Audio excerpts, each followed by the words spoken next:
think it was in the 40s and 50s, a lot of citizens from communities around Simonstown area was forcibly removed from their houses, from their homes, and was just by the apartheid government, and was moved to Ocean View.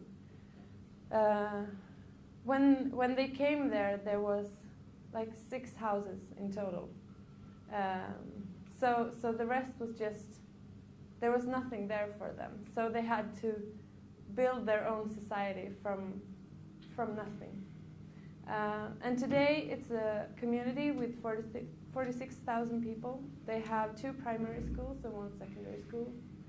They have 2 community centers, a library, a day clinic, and 1 big sports field. But they have a lot of challenges in this community. For example, when we were there on just the first day, when we walked around, it was kind of weird because there were people everywhere. People walking around in the streets, people just hanging outside their houses and in the parks and everything. And it's because 76% of the population is unemployed. There was a lot of young people just hanging around as well. And 40% of those are dropouts. 40% in total of the young people in Ocean View drop out of school. And it's also because the majority grows up in dysfunctional or single-parent homes. And they experience a lot of drug and alcohol abuse, a lot of violence, both domestic and in the schools and in the streets, and a lot of crimes, or a lot of robberies, a lot of break-ins, and that's something that affects this community all day, every day. We made a collection of videos about Ocean View and also what the Art Vibration is doing. And after the video, we are going to tell more about the Art Vibrations. Art Vibrations is a youth development project that has been running for the last 25 years. And in total, this year, they have around 800 participants in their program. And they also have four people working for the organization. And their goal, or the thing that they do is they provide a safe place for children and for youth in the community, where they can develop themselves and develop skills in the different cultural activities that they provide. And as we experienced the vocal group and the breakdancing group, they also have so many other different types of cultural activities. They have a drama group, they have these after-school programs, they have, and it's for all ages as well. So I don't know if you noticed, but there are small children, and then they have these grown-ups. I mean, the leaders in the breakdancing group, they're 24, 25, and they've been involved for like 10 years. So they started out as kids as well. And they have this teaching methodology, is that each one teach one.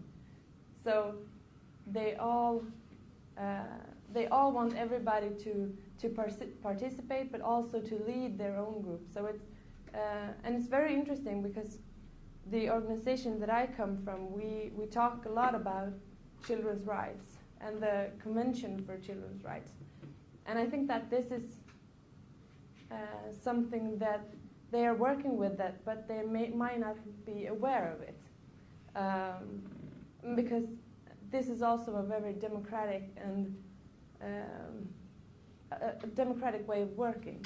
And since they don't have any funding, so their goal for the last 15 years has been to have their own youth recreation center, fully equipped. And this you can go back to that picture. This place where we stand is hopefully, maybe, that's their vision. In this place they want to build this center. And the view, when you come to Ocean View, you say that you don't actually have a view of the ocean because it's kind of in a valley. So it's very contradicting. But in this place, we have the ocean view. So that was the first picture. And this is some pictures from their after-school program that they have. And this day, because it was sunny outside, they just pulled out the tables and played some pool and things like that outside. And here's the breakdancing group and the ballroom dance group that we got to visit. And to sort of conclude what we've been through, the biggest thing that we discussed was, and that we talked a lot about, what do they need? And they need project funding.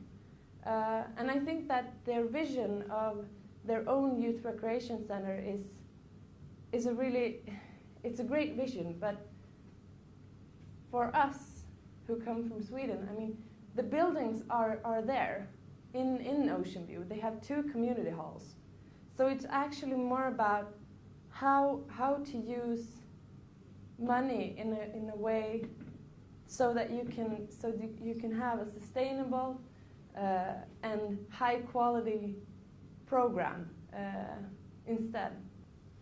And another thing is the volunteer recruitment, because in Ocean View they talked a lot about the fact that they have 76% unemployment.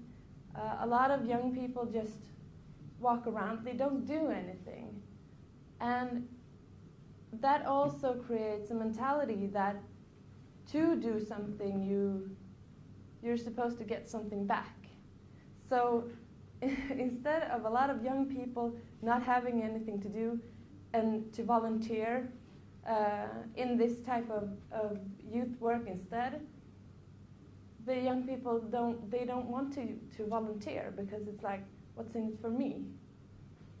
So that's something that they struggle with. And also, this also creates a problem when they want to have their leader development programs. They've had it before, but that's also something that it costs money to go on an education trip. And you need the simplest things. You need money for food or transportation, and that's something that they don't have. So I've been thinking a lot, because this organization is very, very, very similar to my organization back home, and I really want to get the international cooperation so that we can work together and help each other and not just that I from Sweden get some project money and send down here and they can build their house, their center. But we need something. We need a cooperation so that we can have an exchange in knowledge. So I have so many ideas. I'm so fulfilled by this trip, and I think that this is just the beginning. So, thank you.